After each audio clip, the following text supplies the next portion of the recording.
जम्मू कश्मीर के मुख्य सचिव डॉक्टर अरुण कुमार मेहता जी, श्रीनगर के मेयर श्री जुनैद मट्टू साहब, डीडीसी के हमारे चेयरपर्सन मलिक साहब, additional chief secretary home Shri R K Goyal ji, additional chief secretary finance Shri Vivek Bhardwaj ji, हमारी IT secretary Prerna Puri ji, virtual माध्यम से जिनको अभी हम लोगों ने सुना श्रीमान सत्यनारायण जी, हमारे सलाहकार संजय गार्डन जी जिनको आपने अभी सुना है, जम्मू कश्मीर प्रशासन के सभी वरिष्ठ अधिकारीगण, आईटी डिपार्टमेंट के हमारे सभी अधिकारी, वर्चुअल माध्यम से जुड़े हुए सभी डीसी साहबान, देवियों, सज्जनों तथा मित्रों, सबसे पहले मैं आप सबको हृदय से बधाई देता हूं इस डिजिटल सप्ताह और डिस्ट्रिक्ट डिजी मेला। ये हमारी इनोवेशन, हमारी कल्पना शक्ति एवं बिना भेदभाव के जम्मू कश्मीर के हर नागरिक की सेवा के संकल्पों का उत्सव है, ऐसा मैं मानता हूं। तकनीकी बातें बहुत सारी की जा चुकी हैं, उस बात को दोहराना मुझे लगता है उचित नहीं होगा। गार्डन साहब ने बहुत विस्तार से बताया, सत्यनारायण जी ने भी रखा, मेहता जी ने भी हम क्या चाहते हैं वो विस्तार से बताया। एक दो छोटे सुझाव। विजन 2047 जरूरी है, लेकिन मिशन 3 महीने का, 6 महीने का, 1 साल का, ये सबसे ज़्यादा जरूरी है। और मेरी अपेक्षा होगी संजय गार्डन साहब से, सेक्रेटरी आईटी से, कि विजन के साथ साथ मिशन ये भी हम साथ साथ बना लें।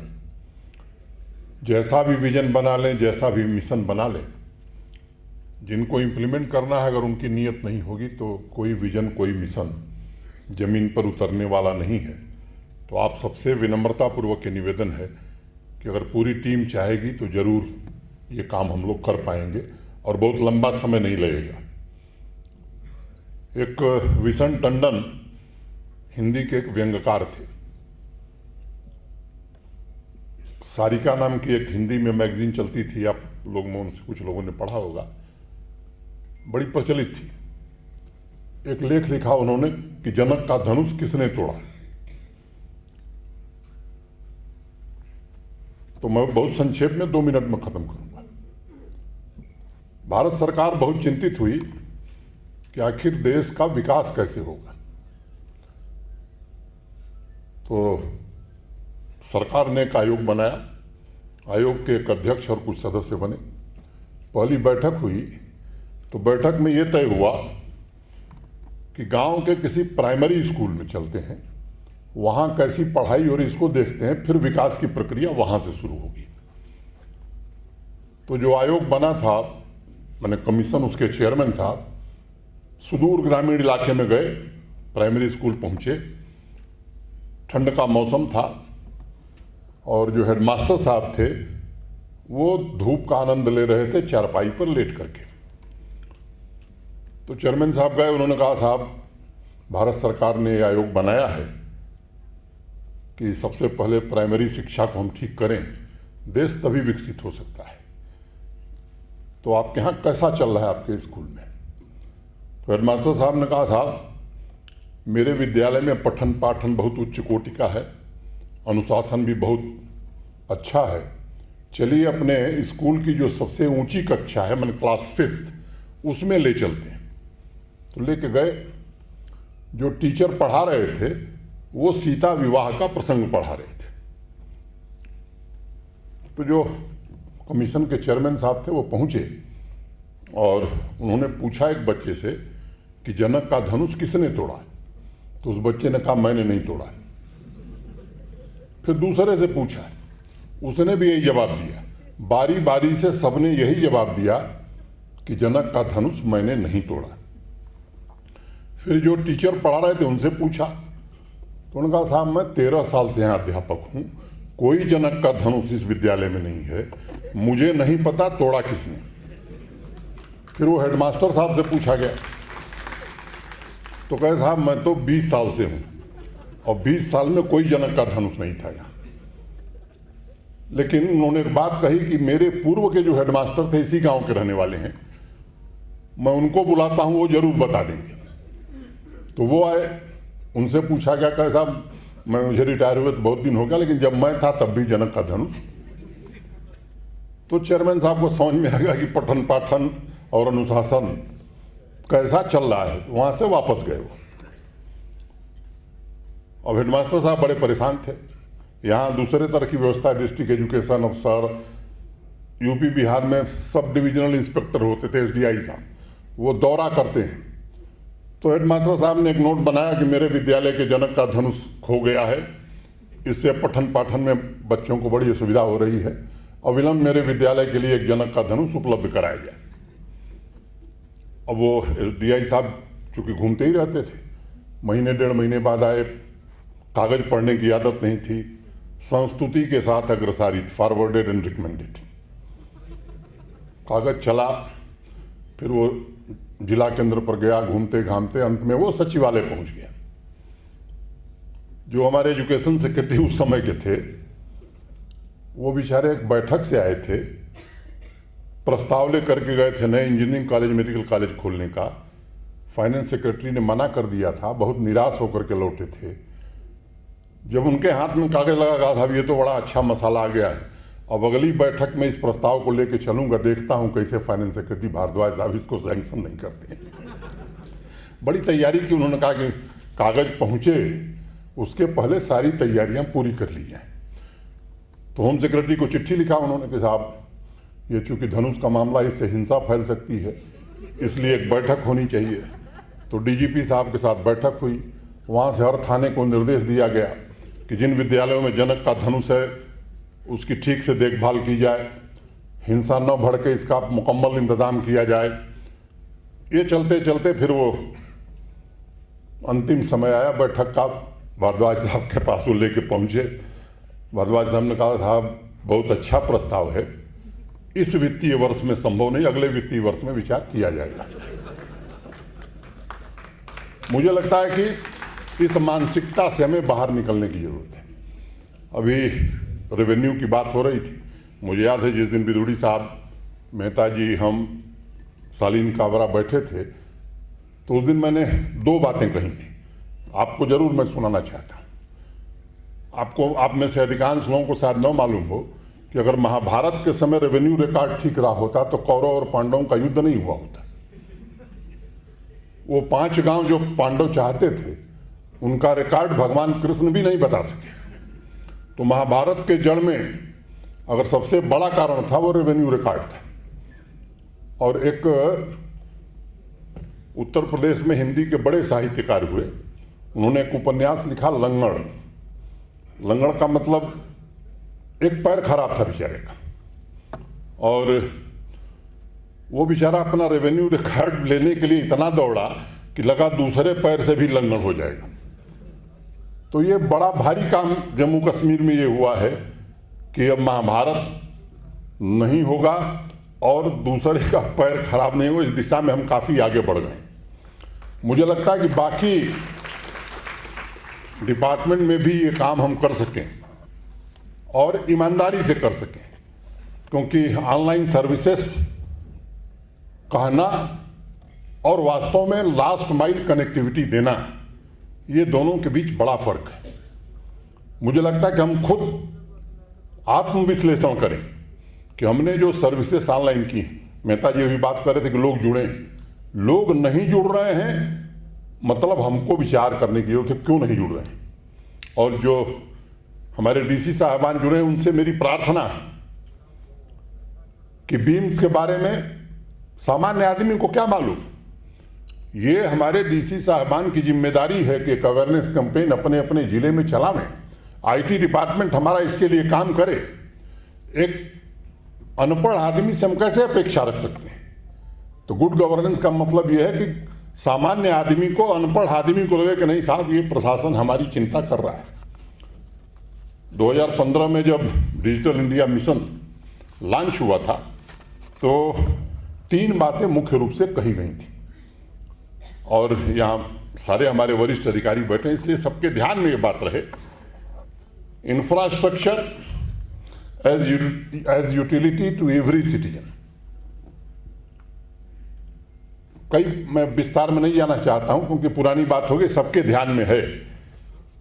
एक हमारी कमी है इंफ्रास्ट्रक्चर की, वो कमी दूर करने की हम कोशिश कर रहे हैं। जिस फाइबर की बात वो कर रहे थे, पिछले दिनों भारत सरकार के जो वर्तमान मंत्री जी, उनके साथ हम लोगों ने बैठक करी थी। संजय गार्डन साहब भी थे, हमारी सेक्रेटरी भी थी, और वो कैबिनेट जल्द ही उसे स्वीकृत करने जा रहा है। और उसके बारे में बहुत सोच समझ करके हम लोगों ने एक फैसला किया है कि रिंग स्ट्रक्चर बनाएंगे। 2 स्ट्रक्चर होंगे, एक श्रीनगर को केंद्र मान करके और दूसरा जम्मू को केंद्र मान करके। और जो योजना हम लोगों ने बनाई है, मुझे ऐसा लगता है कि 85 से 90% जम्मू कश्मीर उसमें कवर हो जाएगा। जिस फार फ्लंग एरिया की बात की गई थी, उसको कैसे सुविधा पहुंचाएं, उसकी भी चर्चा और चिंता उसमें हम लोगों ने की है। तो आने वाले दिनों में हम कोशिश करेंगे कि जैसे ही कैबिनेट इसको अप्रूव करता है, वार फुटिंग पर उस काम को हम पूरा करें। Governance and services on demand, इस बात को जरा समझने की जरूरत है, और मुझे लगता है कि इसके लिए जो आवश्यक है वो कार्रवाई हमारे सभी, कम से कम सचिव लोग और हेड ऑफ द डिपार्टमेंट्स, ये अगर मिलेंगे तो निश्चित रूप से ये सारे बिंदु आप सबके ध्यान में, मैं कल दोहरा रहा हूं। और डिजिटल एम्पावरमेंट ऑफ सिटीजन्स, ये सबसे इंपॉर्टेंट है। तो इसके लिए जो काम करना है, संजय गार्डन साहब ने काफ़ी मदद की है, मैं आभारी हूँ आपका, और हमारी सेक्रेटरी ने बहुत ही मेहनत से, क्योंकि हम ताली बजा रहे हैं कि साहब हम यूटी में नंबर 1 हैं, या मेहता जी ने कहा कि राज्य में 5। हमारी यात्रा कब शुरू हुई? कुछ लोगों ने यात्रा बहुत पहले शुरू कर दी थी, और हमको तो याद है, मैं 7 अगस्त को आया था 2020 में, और 28 अक्टूबर की तारीख मुझे भूलती ही नहीं। मेरी आंख के सामने 200 से ज़्यादा ट्रक श्रीनगर से जम्मू की ओर चले थे। फाइलों का बड़ा भारी अंबार उसमें लगा हुआ था, और जब मई में हम लोग वापस आए तो ट्रक गायब हो गए थे। अब धीरे धीरे मैं समझता हूँ कि कहाँ पहुँच गए। तो ये यात्रा वहाँ से शुरू हुई है, और मुझे लगता है कि चीफ सेक्रेटरी की विल, क्योंकि फाइनेंस ये देखते थे तो बीम और ये सब उस समय ही लागू हो गया था, और ढेर सारे हमारे आधिकारिक सहयोगियों की इच्छा के कारण इसको हम आगे बढ़ा सकें। और व्यक्तिगत रूप से मैं संजय गार्डन का बहुत आभारी, मैं इनको लंबे समय से जानता। राजस्थान में पहली बार ई गवर्नेंस की शुरुआत वसुंधरा राजे चीफ मिनिस्टर थी, उस समय इन्होंने किया था। मैंने बड़ी रिक्वेस्ट की इनसे कि साहब हमारी मदद करिए। गुजरात सरकार के साथ ये काम कर रहे हैं, बहुत आनाकानी कर रहे थे, लेकिन हम लोग भी अपने स्वभाव के अनोखे ही हैं। लेकिन एक निवेदन मैं और करना चाहता हूँ कि अब मुझे लगता है कि अब 1 सप्ताह है आपको 1 महीने में, आने वाले 6 महीनों तक जम्मू कश्मीर में देना है। ये मैं विशेष रूप से आपसे कहना चाहता हूँ, कम से कम 1 सप्ताह, ताकि इन कामों को हम जल्दी से जल्दी विजन के साथ साथ मिशन मोड में आगे बढ़ा सकें। कुछ दिनों पहले जब कार्यक्रम के रूपरेखा के बारे में चर्चा हो रही थी मेहता जी से, तो विस्तार से इन बातों पर हमने चर्चा करके और कार्यक्रम बनाया है। सभी जिलों में इसकी तैयारी की गई है, और एरिया वाइज डिजिटल प्रोडक्ट्स के अवेयरनेस कैंपेन के बारे में भी काफ़ी हद तक तैयारियां की गई हैं। मैं मानता हूं कि ये संकल्प से सिद्धि का कार्यक्रम आज हमने शुरू किया है, और अगर आज संकल्प लिया है तो कितनी जल्दी हम सिद्धि तक पहुंच सकते हैं, ये लक्ष्य जिस दिन हम, मुझे लगता है कि प्राप्त कर लेंगे, तो यकीन मानिए फिर हमने ट्रांसपेरेंसी में बहुत बड़ी छलांग लगाई, बहुत बड़ी छलांग लगाई।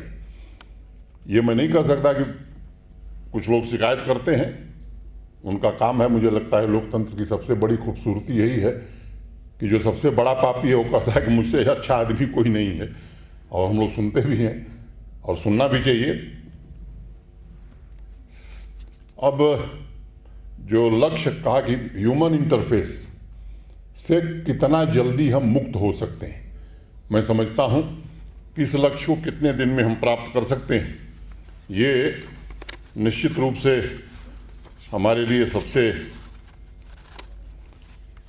बड़ी उपलब्धि होगी। और 2 सालों में हमारी रफ्तार बहुत ही अच्छी रही है। बाकी प्रांतों से हम इसलिए नहीं तुलना कर सकते क्योंकि उन्होंने ये काम बहुत पहले शुरू किया था। तो 2 सालों में जिस रफ्तार से हम चले हैं, उस रफ्तार को अगर हम मेंटेन करेंगे तो मुझे इसमें कोई संदेह नहीं कि अगली बार केवल यूटी नहीं, देश में नंबर 1 जम्मू कश्मीर बना सकते हैं हम। ये क्षमता हमारे अंदर है और आप ही लोगों ने बनाया है, उसमें और किसी का कोई योगदान नहीं है। और कई लोग अचंभित भी हैं, खासतौर से दिल्ली में बैठे हुए लोग, कि प्रतिकूल भौगोलिक परिस्थितियां हैं, इतना देर से शुरू किया लेकिन फिर भी यहाँ तक पहुँच गए हैं। 1 जनवरी से 23 जुलाई 2022 के ट्रांजैक्शंस के आंकड़े में देख रहा हूँ, ये बड़े चौंकाने वाले। 22 करोड़ 48 लाख से ज़्यादा सर्विसेज का ही ट्रांजैक्शन जम्मू कश्मीर ने लगभग 7 महीने में रजिस्टर किया है। और अगर इसकी तुलना मैं विकसित राज्यों से करूं तो उससे बेहतर स्थिति हमारी है। सिर्फ जम्मू कश्मीर बैंक से पिछले महीने नंबर ऑफ डिजिटल ट्रांजैक्शन ने 22 लाख के आंकड़े को पार किया है। अब यही हो रहा है तो जम्मू कश्मीर बैंक में हो रहा है तो हमारे यहां क्यों नहीं हो सकता है, ये हमको सोचने की जरूरत है। मार्च 2022 के सर्वे के मुताबिक इंटरनेट पेनेट्रेशन में जम्मू कश्मीर, ये जरा ध्यान से सुनिए, दिल्ली और केरल के बाद 52% स्कोर हमने अर्जित किया है। और 3 राज्यों के जो प्रमुख ग्रुप हैं उसमें जम्मू कश्मीर शामिल हुआ है। ये हमारी 2 साल की उपलब्धियां हैं। मैं पहले इसलिए अच्छी बात नहीं कर रहा था कि ज़्यादा हम लोग उत्साह में आ जाएंगे तो दिक्कत होगी। तो उपलब्धियां हमारी बहुत ही सराहनीय हैं। रिलीज की गई नेशनल फैमिली हेल्थ सर्वे की रिपोर्ट के मुताबिक जम्मू कश्मीर में 43.3% विमेन इंटरनेट यूजर्स हैं। और ये आंकड़ा आंध्र प्रदेश, महाराष्ट्र और गार्डन ऑफ गुजरात और कर्नाटक जैसे विकसित राज्यों से बेहतर है, ये मैं जरूर कहना चाहता हूँ। 72% मेल इंटरनेट यूजर्स हैं। ये आंकड़ा भी अनेक विकसित राज्यों से काफ़ी बेहतर है। ई गवर्नेंस की चर्चा हो गई है, अब मैं वो सब दोहराऊं कि बीम्स, एम्पावरमेंट, आपकी ज़मीन, आपकी निगरानी, आपका मोबाइल, हमारा दफ्तर, ई उन्नत, ये सब आप सुन चुके हैं। उसके चक्कर में मैं नहीं पढ़ना चाहता हूँ। 1 नेशन 1 राशन कार्ड का लाभ हम सब प्राप्त कर चुके हैं। ई लाइब्रेरी, मैंने ई किताब की दिशा में हम आगे बढ़ चुके हैं। अब मुझे लगता है कि नागरिकों के फीडबैक के बारे में बताया गया, तो जहाँ अच्छे फीडबैक 85% आ रहे हैं, वहाँ ऐसे भी फीडबैक आ रहे हैं जो हमारी कमजोरी है। मुझे लगता है उसको, कल मुझे एक नौजवान बच्चे ने फ़ोन किया, कहीं से मैसेज किया, शिवा नाम है उसका, जम्मू में रहता है, रहने वाला वो उधमपुर का है। अब वो डोमिसाइल के लिए कई दिन से परेशान था, कहीं से उसने मुझे मैसेज ढूंढ दिया। मुझे लगता है कि ये जो 85% सेटिस्फाइड, 15% इस गैप को जल्दी से जल्दी, जो लीकेज है, लूप होल है, उसमें हम सब लोग मिल करके अगर चाहेंगे तो इसे भी हम भर सकते हैं। और मुझे लगता है कि ये काम जिस दिन हम कर लेंगे, क्योंकि नागरिकों का फीडबैक बहुत अच्छा है, लेकिन जो कमी है उसको भी हम जाने और उसको कैसे दूर कर सकते हैं, ये हमारी सबसे बड़ी ज़रूरत है। जब प्रधानमंत्री जी ने मिशन लॉन्च किया था तो लास्ट माइल कनेक्टिविटी का ही संदेश उन्होंने दिया था। किसी जमाने में कंप्यूटर अमीरी का प्रतीक माना जाता था। मोबाइल से जुड़ी सेवाओं को कैसे विकास के आखिरी कतार में खड़े व्यक्ति तक पहुंचाया जा सकता है, एक लक्ष्य हुआ करता था, अब वो हकीकत में बदल गया है। और मुझे याद है, अगर आप देखेंगे इतिहास की तरफ, तो सभ्यता का जैसे जैसे विकास हुआ, एक समय था जब हम लिखना बोलना नहीं जानते थे। हमारे ही पूर्वज संकेतों में एक दूसरे से बात करते थे। फिर सभ्यता के विकास के साथ साथ हमने बोलना सीखा, लिखना सीखा, अब साक्षर कहे जाने लगे। अब आज का साक्षर वही है जो ई गवर्नेंस की सुविधा दे सकता है और ले सकता है। जो डिजिटली एम्पावर है वही साक्षर है। आज की परिभाषा बदल गई है। तो मुझे लगता है कि इस दिशा में हम आगे बढ़ें और साइबर हाइजीन की चिंता प्रेरणा पुरी जी को विशेष रूप से करनी होगी, क्योंकि आजकल अनेक मालवेयर फ़ोन, लैपटॉप को इन्फेक्ट कर रहे हैं। बहुत से नागरिक फिशिंग के शिकार हो रहे हैं। ये डिजी दोस्त जो हम बना रहे हैं, मैं समझता हूँ कि इस डिजिटल यात्रा में क्रांतिकारी बदलाव के सबसे बड़े वाहक वो हों। वॉलंटियर्स का जो रिक्रूटमेंट है, मुझे लगता है कि आईटी डिपार्टमेंट उनको इस तरह से ट्रेन करे, खास तौर से ग्रामीण इलाकों के हमारे जो साथी हैं, हमारे जो निवासी हैं, उनको ये सब सुविधाएं हम दे सकें। और भाषणी प्लेटफार्म के जरिए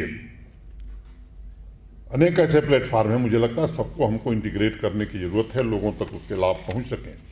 अंत में मैं प्रेरणा पुरी को, उनकी पूरी टीम को हृदय से बधाई देना चाहता हूं कि इन्होंने बहुत ही मेहनत करके, और प्रधानमंत्री जी ने 4 जुलाई को लॉन्च किया, आज हम लोग 25 जुलाई को यहाँ हैं। ये पूरा सप्ताह सभी डीसी साहबान से मेरा विशेष रूप से निवेदन है कि इस पूरे सप्ताह में प्राथमिकता दीजिए। जिन बातों को आपने सुना है उसे कैसे ज़मीन पर हम उतार सकते हैं, आखिरी व्यक्ति तक इसके लाभ कैसे पहुंचा सकते हैं, इस दिशा में हम सब मिलकर के काम करें। मैं समझता हूं कि निश्चित रूप से जो अपेक्षा है, और ये यकीन मानिए कि यहाँ का युवा, यहाँ का किसान, यहाँ की बहनें, ये सब इसी से लाभान्वित होने वाले हैं। और ठीक कहा मेहता जी ने कि सैकड़ों करोड़ की बचत हम कर सकते हैं।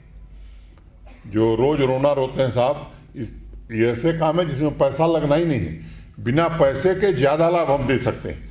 मुझे पूरा विश्वास है कि जिस सहजता से हमने ई ऑफिस से लेकर ई सर्विसेज के क्षेत्र में प्रगति की है, वही गति भविष्य में जारी रहेगी और निश्चित रूप से हम देश में अपनी एक विशिष्ट पहचान बना सकेंगे। बहुत बहुत धन्यवाद। नमस्कार। जय भारत।